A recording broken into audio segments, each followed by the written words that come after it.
బేసిక్గా మన remote power on చేసినప్పుడే ఇది చెక్ చేసుకోవాలి. ఇది మోడ్ స్విచ్, ఇది పంప్ స్విచ్. మోడ్ స్విచ్ మధ్యలోకి ఉంటే డ్రోన్ ఆన్ అవ్వదు, మాన్యువల్ మోడ్లో ఉంటే డ్రోన్ ఆన్ అవ్వదు. ఇక్కడ మనకు కనపడిద్ది ఏ మోడ్లో ఉందనేది. ఇక్కడ వర్క్ అని ఉంది చూడండి, అది వర్క్ మోడ్లో ఉంటే డ్రోన్ ఆర్మ్ చేస్తే ఆర్మ్ అవ్వదు, మూవ్ నాట్ ఆర్మబుల్ చెప్పిద్ది. అదే మనకి యాటిట్యూడ్లో ఉంటేనే డ్రోన్ ఆర్మ్ అయ్యిద్ది. ఇది మోడ్ స్విచ్ అంటాం, దీన్ని పంప్ స్విచ్ అంటాం.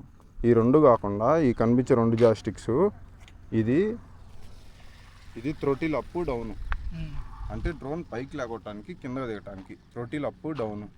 ఇది యా లెఫ్ట్ రైట్, అంటే డ్రోన్ ఒక పొజిషన్ తిరగటానికి. ఇది యా. ఇదేంది పిచ్ ఫార్వర్డ్ బ్యాక్వర్డ్, ఇది పైకి అంటే ముందుకెళ్ళి పిచ్ ఫార్వర్డ్ బ్యాక్వర్డ్.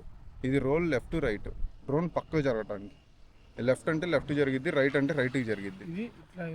అది డ్రోన్ యొక్క పొజిషన్ యా అంటే అది.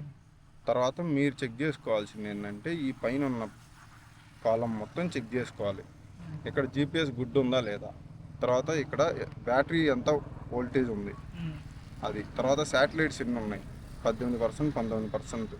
తక్కువ ఉన్నాయంటే 17 తక్కువ ఉన్నాయంటే చేయకూడదు, క్యాలిబ్రేషన్ చేసుకోవాలి. ఇక్కడ మోడ్ ఏది ఉంది, మోడ్ కూడా చెక్ చేసుకోవాలి. తర్వాత స్ప్రే రేటు అన్నీ చెక్ చేసుకున్న తర్వాత మనకి ఇక్కడ స్క్రీన్ మీద మనకు ఒక మూడు చూపిస్తున్నాయి చూడండి, 3 పాయింట్స్ చూపిస్తున్నాయి.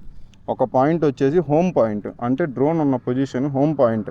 మనం ఆర్మ్ చేసిన తర్వాత మళ్ళీ దింపిన దాకా అదే హెచ్ పాయింట్, హోమ్ పాయింట్ అనేది ఉండిద్ది. ఈ బ్లూ కలర్ యారో మార్క్ ఉంది కదా, ఓన్లీ యారో మార్క్, అది వచ్చేసి డ్రోన్. ఇక్కడ చిన్న యారో ఉంది చూడండి, సర్కిల్లో యారో మార్క్, అది రిమోట్. ఇప్పుడు మనం ఇక్కడ ట్యాప్ చేసి రిమోట్ మీద సెర్చ్ చేస్తే మనం ఎక్కడున్నామో, మన రిమోట్ ఎక్కడ ఉందో చూపించేసింది అట్లా. ఇది అయిపోయింది.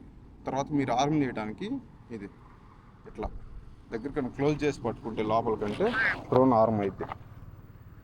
మళ్ళీ ఇది ఒక్క జాస్టిక్కే, థ్రోటిల్ ఉంది కదా, థ్రోటిల్ డౌన్ పట్టుకుంటే ఆఫ్ అయిపోయింది. మనం కింద ల్యాండ్ చేసేది కూడా థ్రోటిల్ డౌనే. ఇది ఆన్ చేయడానికి క్లోజ్ చేస్తాం, ఆఫ్ చేయడానికి, దింపడానికైనా ఇదే. దింపిన తర్వాత ఇంకా నేలకు టచ్ అయిన తర్వాత కిందకని ఆగిపోయిన దాకా పట్టుకోవాలి, అప్పుడే ఆఫ్ అయిపోయింది. అది ఒకవేళ ఆఫ్ అని ముందు చెప్పినా కూడా మోటార్ లాగిన దాకా పట్టుకోండి, ఒక్కోసారి మళ్ళీ తీసుకునేది అది. ఇది ఆర్మ్, ఇది ఆఫ్. అర్థమైందా? ఆఫ్కి 2 పట్టుకో.